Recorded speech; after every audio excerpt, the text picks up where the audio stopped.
Golden State Media Concepts presents the GSMC Classics series, with episodes of some of your favorites from a day gone by, a time gone by. Join us as we time travel to some of your classic favorites from yesteryear.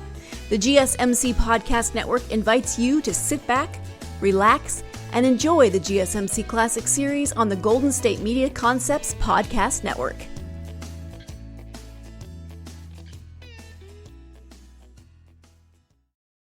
The Adventures of Michael Shayne, Private Detective.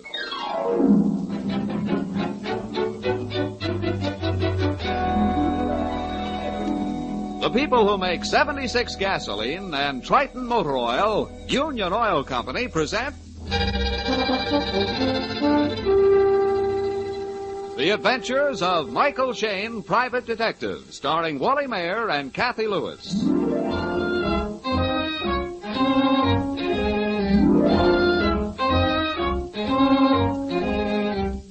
When Mike Shayne isn't burning the midnight oil over some unsolved crime, he's generally doing the next most interesting thing, talking about one. Right now, he's leaning back in his easy chair doing a powerful lot of talking to his old friend, Inspector Faraday. It's a stag session, for Mike's assistant, Phyllis Knight, has gone home early this evening. Of course, Faraday, I don't know much about the case except what I've read in the papers, but it seems to me that you're going after the wrong guy. Mike, this Joe has got a prison record as long as a kangaroo's tail. Why should he sidestep a little thing like murder? Just because he has got a prison record as long as a kangaroo's tail. Look, I remember a case back in New York that's almost a carbon copy of this. I've got some newspaper clippings on it in the files here. I'll read them to you just a second.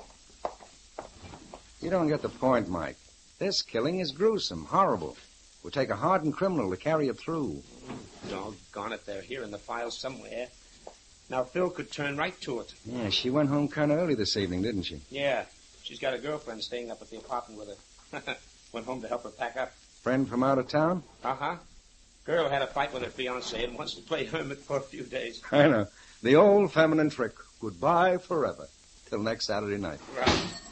I'll get it, Mike. Hello? Mike, oh, thank heavens you're still there. This is Faraday, Phyllis. Mike's ransacking his files. I'll get them for Wait you. a minute. You better hear this too, Inspector. Maybe it's your business. What's wrong, girl? You sound scared blue. I am. I know something's happened. I don't dare look. All right, but what is it, Phil? Yeah, wait a minute. Let me talk to her. Here, she sounds like she's going to cry. Hello, Angel. Oh, Mike.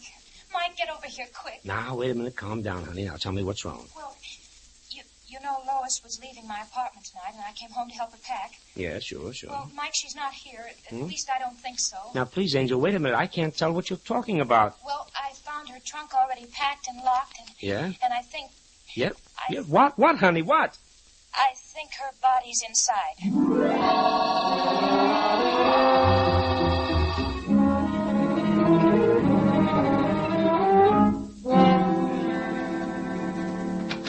Well, at last. I thought you'd never get here. Honey, we came as fast as we could. Yeah.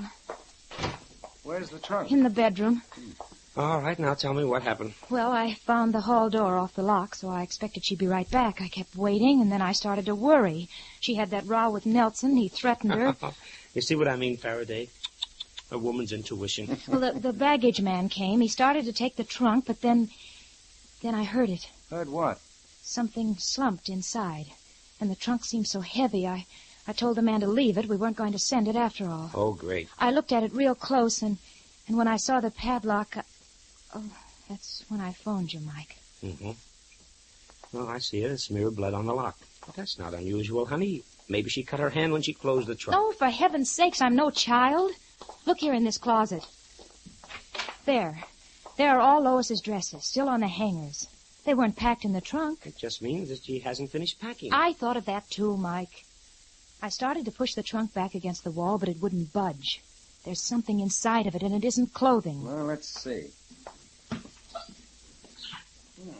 I'll say it's loaded with something. There, you hear that? Something slumped inside.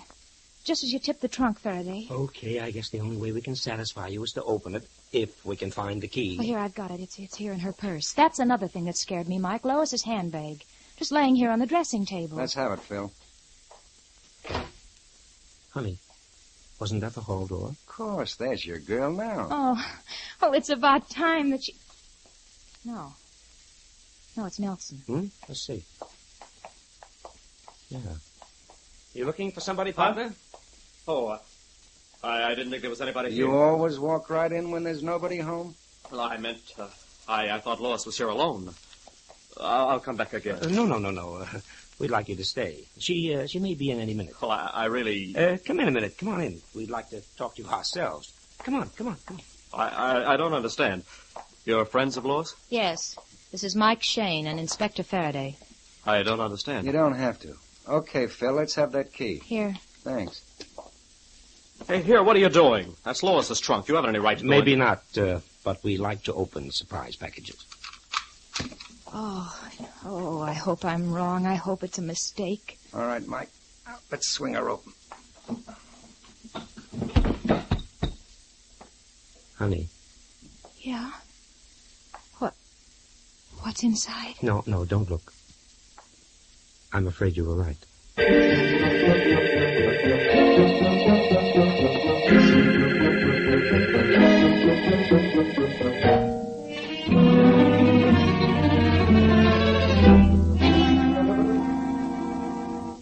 Coroner's on his way.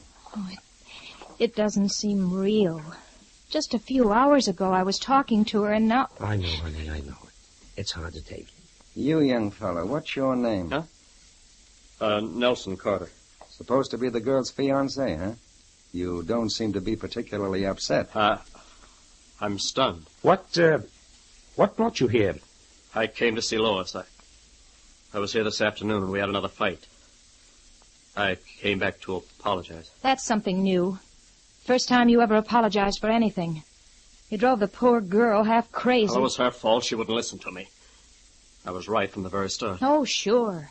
So right you never let her have a thought of her own. You hounded her with your rightness. That's why she moved in with me, to get away from you and your pestering phone calls and your fights. That's a lie. You came between us. Lois told me this afternoon you said she should forget me. I told her so at breakfast. But she couldn't. She was still in love with you. What? She was going back to her apartment tomorrow morning. There's something I don't get. If Lois was using Phil's apartment as a sort of hideout, how did this fella know she was here? That's my business. It's also ours, son. What time did you come here this afternoon? Why, about 4:30. The girl's been dead 3 or 4 hours. Say, look here, if you're trying to pin this on me, you're crazy. Maybe. Lois told me about your insane temper. You threatened to kill her. I did not. Oh, you're a pack of fools. But I think I do know who did it. Yeah? Who? Wait a minute. Who can that be? Oh, it's too soon for the coroner. I'll answer it. Good evening. Good evening. I'm sorry to bother you at this hour, but we had some trouble about a pickup at this address. Oh, what kind of a pickup? Why, a trunk. I'm the traffic investigator for the transfer company. We gave one of our drivers a pickup order at this apartment, but he didn't bring it in. In fact, he's disappeared. Oh, wait a minute. I can explain part of it. I told your driver I'd changed my mind. I didn't want the trunk sent. Oh, I see. You were Miss Phyllis Knight. That's right. Haven't I met you somewhere before? Your voice sounds familiar. It ought to, Mr. Shayne. You used to hear it every day. Going up, sir? Floors, please? An elevator operator. In the Rust Building. Well, I'm sorry I disturbed you, but we're just trying to locate our driver. Good night. Yeah. Good night. That's funny. Why should a baggage company driver disappear? Right after he came for this trunk. I wonder... All right, kids, let's get back to business. Now, Mr. Carter, you start to say you knew the killer. Yeah, Lois's old boss, Joseph Spiegel. He's head of the Spiegel Chemical Laboratories. She told me this afternoon he was coming to see her. Yeah, but he doesn't know she was here.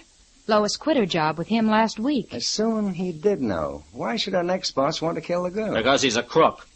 I used to work in Spiegel's laboratory, and I discovered he was stealing formulas from other companies. So I quit. But not Lois. Oh, no. Now, she was his private secretary, and her boss was just a soul of honor.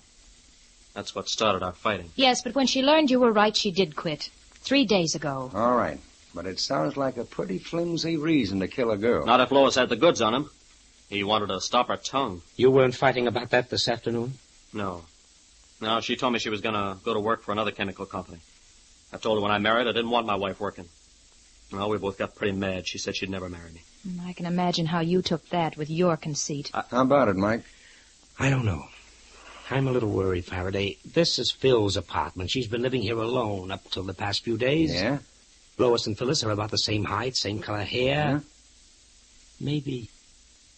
Maybe somebody thought he was killing Phyllis. Huh? Who'd want to? I haven't an enemy in the world. Oh, you've got hundreds, Angels, as many as I've got. Mike, Shayne, and Phyllis Knight have sent plenty of lugs up the river. Yeah, but Lois and I don't really look alike, Mike. A killer would be awfully certain before he did it. Why should he, honey? Yours is the only name on the mailbox. If some crook hired a gunman to come to this address and knock off the girl living in apartment 616... Listen, Mike, that stuff doesn't happen in San Francisco. Those are the old Al Capone days. Well, maybe I'm a nervous Nellie. I just don't want Phil running any danger. Mike. Yes? Come here a minute. Look here. Here. This ashtray. I see what you mean. Mr. Carter, do you smoke? What? Yes, a pipe. Oh. There's a cigar butt in this ashtray.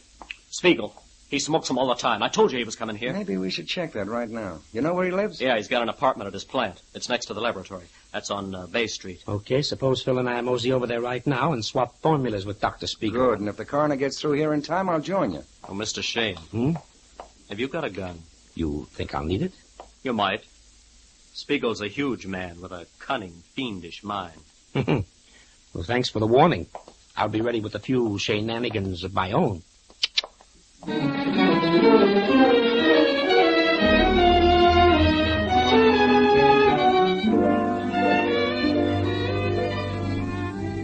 In just a moment, we'll rejoin Mike and Phyllis in their adventures.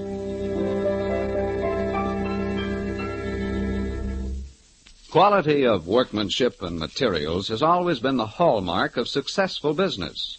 That is why Union Oil Company has copyrighted the name Stopwear. You see, Stopwear lubrication is more than just a grease job.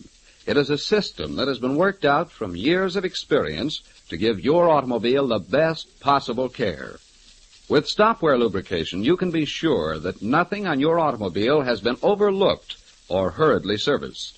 Each fitting is carefully and thoroughly lubricated according to the manufacturer's specifications. Only the finest, high-quality greases are used. And while your car is on the hoist, the Minutemen inspect out-of-sight points and check them for danger signs. As a proof of Stopwear's superior lubrication, you receive a written guarantee with each job. Stopwear lubrication jobs are a matter of pride with Union Oil Minutemen. And you'll know why when you take the wheel after a Stopwear servicing. You'll find your car rolls smoother, handles easier, stands up better with regular Stopwear lubrication. So, ladies and gentlemen, with correct car servicing so important these days, why take a chance on inferior work? Stopwear, the best attention you can buy, costs no more than ordinary lubrication.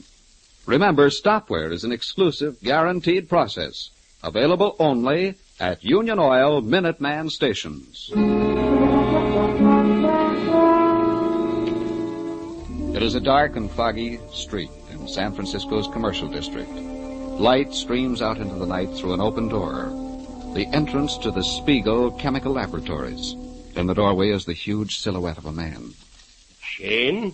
Michael Shayne? Yes, sir. I do not know you, sir. I'm aware of that, Dr. Spiegel, but Miss Knight and I would like to talk to you. It's very important. Impossible. Tonight I'm working in my laboratory. It's about Lois Lavers, Doctor. Lois? Oh. Come in. Close the door, please. We will talk in the laboratory. I must get back to my experiment. This way, please. Thank you. Jeepers, he is a giant, Mike. Mm-hmm. And those thick glasses make him look like a movie horror man. You said Mr. Shayne, you are a detective? How did you know that? Well, I rather expected Lois might talk to someone. She's a very neurotic girl. She imagines things. I'm afraid she's past that, Dr. Spiegel. She's dead. Dead? Murdered. It's a pity. She had a fine brain. But, too much imagination? My laboratory. I caution you both not to handle the tubes or retorts. They are very fragile. Oh. Golly, it's an elaborate place. What are you experimenting on? That, madam, is my business. Doctor, I believe you knew Nelson Carter, Lois' fiancé. He used to work here. Capable, but of wild temper. And very jealous. Of you, perhaps? Yes. I used to take Lois to dinner so I could continue my work without interruption. Nelson misunderstood. Yes. I should not be surprised if he killed her. Perhaps. You saw Lois this afternoon, Doctor. About what time? A very good detective. About 5 o'clock, I would say. How did you know she was staying in my apartment? One moment. There is trouble with this retort. Better. How did I know? It is very simple. Lois telephoned me. Her last paycheck was incorrect. I brought her a new one. Is that all you went to see her about? No. Also, I asked her to come back. She was an excellent secretary. Mr. Shayne, what are you doing? Just admiring your laundry in this sink. Laundry? Does your experiment include bleaching of blood-soaked handkerchiefs, Doctor? Good heavens. Yes, they are my handkerchiefs, yes. But the blood is not from Lois's veins. Ooh. She was strangled, then stabbed to death by a sharp instrument, Doctor. Like this surgical knife here. Perhaps I show you how I use that knife. In this cage... Ooh, rats. Hundreds of them. 100, madam. Disease, very sick rats. When my experiments are concluded, they go in here. Into this bin. Oh, no. Ooh. Very dramatic, Doctor. But it doesn't fool us. Sure, you wanted Lois to come back to work, but she told you she was going to another chemical company. That scared you, Doctor. If she told about your stolen formulas and your other crookery... So she did talk. I thought this was a trick. Don't you reach for your gun, Mr. Shayne. My hand is already in my pocket. You killed her. You lie. She's not dead. It is a trick to get something on me. Get out. Get out of here, both of you.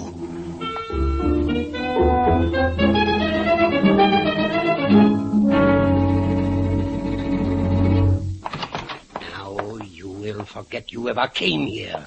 You will drop this investigation. I don't take orders from you, Dr. Spiegel. This time you will.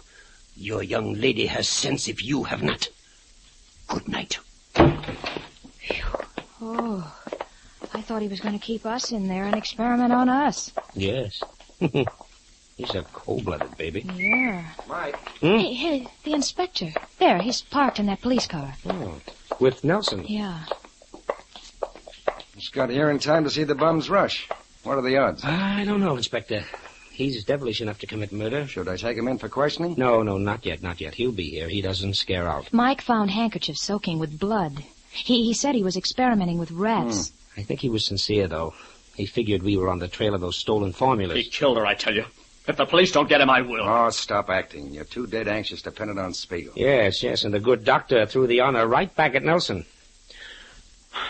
I'm on the fence. Spiegel had the motive, Nelson had the jealousy and the temper to do it. Each saw the girl about the time she died. Mike, if you ask me, you're passing up a bet. The killer stuffed Lois into the trunk so her body could be smuggled out of the building. Find where the trunk was going, and perhaps we'll have the address of the murderer. But she ordered the trunk picked up herself, Phil. Maybe she didn't. Anyway, it's worth a try. Hop in, Angel. We're heading for that transfer company.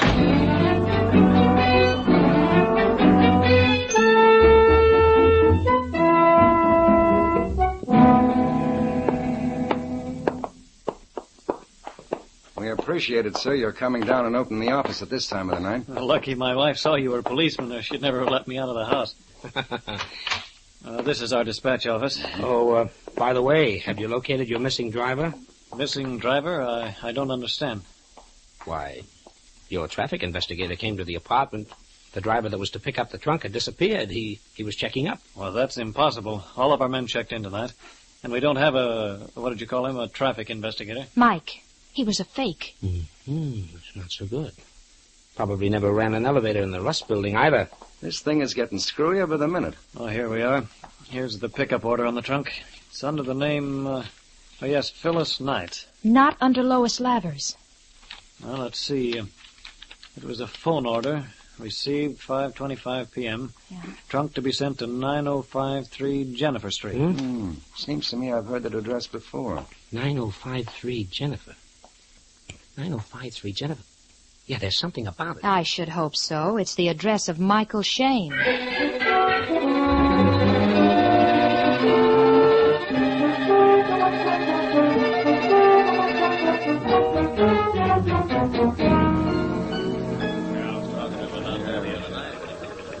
I was right, Inspector. I was right. Lois was killed by mistake. It was intended to be Phil. Well, if that's the case, then Carter and Spiegel cancel out. Correct, honey. The murderer had planned to kill Phyllis, send her body in a trunk to my apartment, and leave me to explain it to the police. All right, maybe so. Say the motive is revenge. You got 100 enemies, Mike. One of them poses as a transfer company investigator, but who is he? He didn't leave a single fingerprint in Phil's apartment. Where do we start looking? Oh, if I could only remember the guy. I know his voice. But where have I heard it? When did I? I must know him. Well, he didn't know me very well, or he'd never have killed the wrong girl. Lois and I were the same height, same color of hair, Mike, but that's all. Maybe he figured you changed a lot, honey, if he hadn't seen you in a long time, if he'd been away, if he'd been... Faraday! Yeah, if he'd been away in prison. Kids, we're going to make a phone call right now. Hello, give me San Quentin. Phil, honey, close that door to the other room. I can't hear a thing. Hello, Inspector Faraday, San Francisco calling. Yes, I want to speak to him personally. Might get on that extension phone. Yeah, okay. Hello, Faraday. What's on your mind? Plenty, sir. We need a list of all prisoners you've released from your little sanatorium in the past 2 weeks. Past 2 weeks, huh? Yeah. I'm afraid it'll hardly make a list, Faraday. Only one man. What's his name?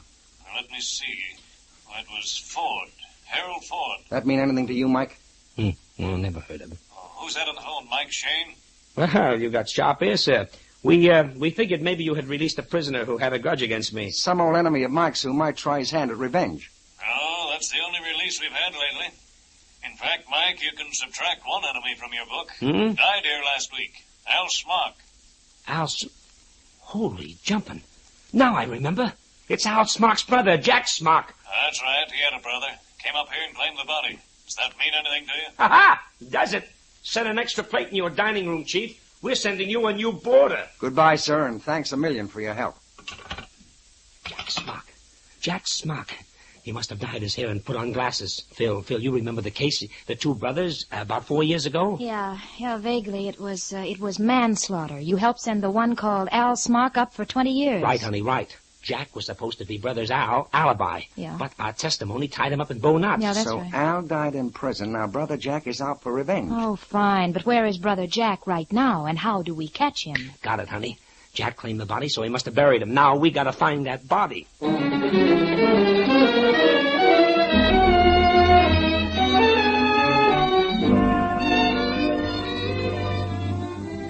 We'll return to Mike Shayne and his adventures in just a moment.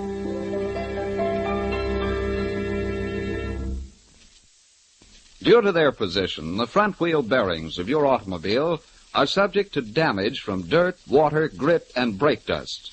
Because of their more exposed position, and because they are so important to safe, easy driving, front wheel bearings need the best possible lubrication. Failure to keep these bearings well greased can mean wheel shimmy, hard steering, and weakening of the whole front assembly. For these reasons, your neighborhood Union Oil Minuteman uses extra care when he lubricates your front wheel bearings. First, he washes out all the old grease and dirt with solvents. Then the bearings and races are individually cleaned until they are dry and shiny. Finally, the clean, polished bearings are carefully assembled in the races and greased with special equipment. With each bearing snugly sealed in a smooth, sturdy coating of Union Oil ball roll grease, your front wheels are all set for months of well-lubricated, easy rolling. The cost for the entire service is nominal, so for safer, easier driving, just stop in wherever you see the sign of the big orange and blue 76 and ask for Union Oil front wheel bearing service. Thank you.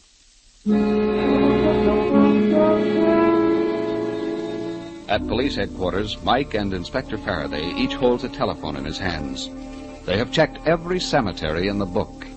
Well, here's the last one. Shadow Mountain Cemetery. Yes, sir. Here it is. Albert Smock, interred last Friday. The plot was bought by a Mr. Jack Smock. Swell. What's his address? Our records show it as 1960 Waterfront.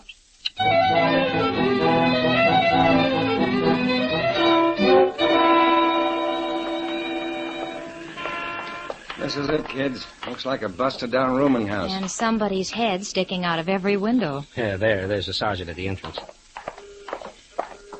Good work, Sergeant. Anybody try to leave the building? No, sir. I got 2 boys at the back door, 2 in the alley, and 2 by the fire escape. Okay, let's go in, Mike. I'm coming, too. You want not? You want a hole in your head? I might get one just standing here, Smarty. Smock may be in that crowd across the street. Something to that, Mike. Yes. Sergeant, your job will be to take care of Miss Knight. We're all going in. Right. Come on. Oh, jeepers, it's dark again. Why don't they light these stairs? Quiet, honey, quiet. All right. He's on this next floor. If he's in his room. The landlord said room 305. Now, let me see. That'd be here to the left. Keep close to the wall. There it is. That door there.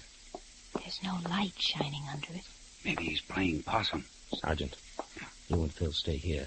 Flatten out against the wall. Yes, sir. Now, you ready, Faraday? Ready. He's playing coy. Open up, Smock. You're completely surrounded. Okay, so you won't open up. All right, Faraday? Yeah. So that's his answer. Okay, Mike, let's go. Down there!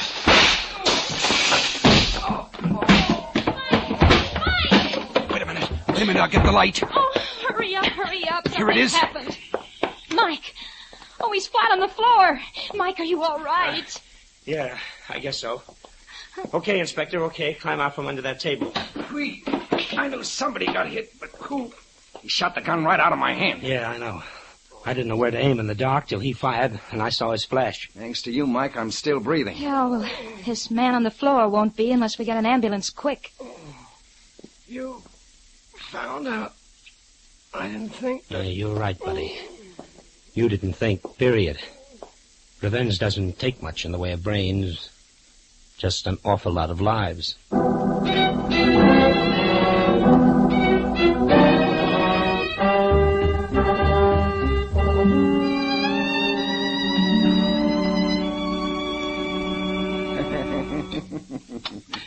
Don't be silly, Phyllis. Mrs. Faraday will be glad to put you up for a couple of nights. Here, drink this down. He's right, honey. Stay out of your apartment for a few days till you sort of forget what's happened. No. All right. I was just thinking. You know, this was a freak case. Everything stacked up so strongly against Nelson Carter and Dr. Spiegel. And yet at the last minute, it turned out to be almost a complete stranger. Because we were looking for the wrong motive. Yeah, I'm worried about that guy Spiegel. He looks to me like a guy who'd commit plenty of murders. And will before he gets through with his career. No, you can spike that, Faraday. Lock him up for stealing chemical formulas. That'll keep him quiet. Hey, not a bad idea. Keep him so busy making little ones out of big ones that he can't make dead ones out of live ones. Well, I hope, honey, that this little episode won't scare you out of the detecting business. Nearly getting bumped off by your boss's enemies. He's got plenty more enemies besides Jack Smock. Oh, I don't know. I'd stick anyway. My boss forgets the attractions of the job. What? What? Why, honey.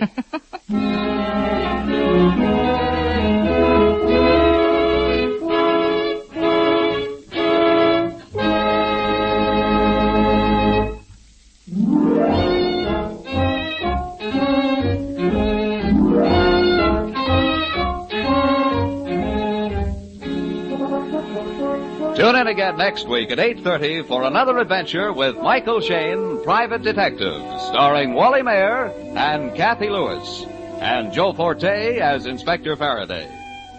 Tonight's story was written by Richard DeGraff and based on the character created by Brett Halliday. Music was composed and directed by Bernard Katz. This is John Lang saying goodnight for the people who make 76 gasoline and Triton Motor Oil. Union Oil Company.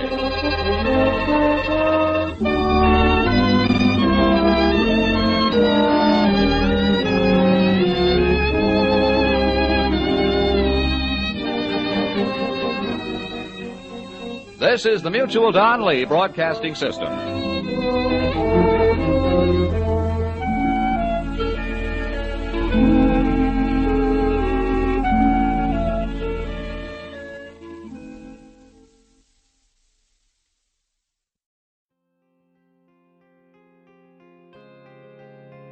You've been listening to the GSMC Classics series, part of the Golden State Media Concepts Podcast Network. Follow us at www.gsmcpodcast.com and find all of our timeless programming by typing GSMC Classics into any podcast app, including Apple Podcasts, Google Podcasts, SoundCloud, Stitcher, and more. Remember to subscribe to the GSMC Classics series podcasts of your choice to stay up to date on new episodes. And if you could take a minute to give us a nice review, that really helps us to get this ageless programming out to others who would enjoy it just as much as you have. Check out all of our GSMC Classics series podcasts. Whether you're in the mood for comedy, romance, adventure, history, science fiction, horror, or anything in between, the GSMC Classics series has you covered. Thank you, and we hope you have enjoyed today's program on the Golden State Media Concepts Podcast Network.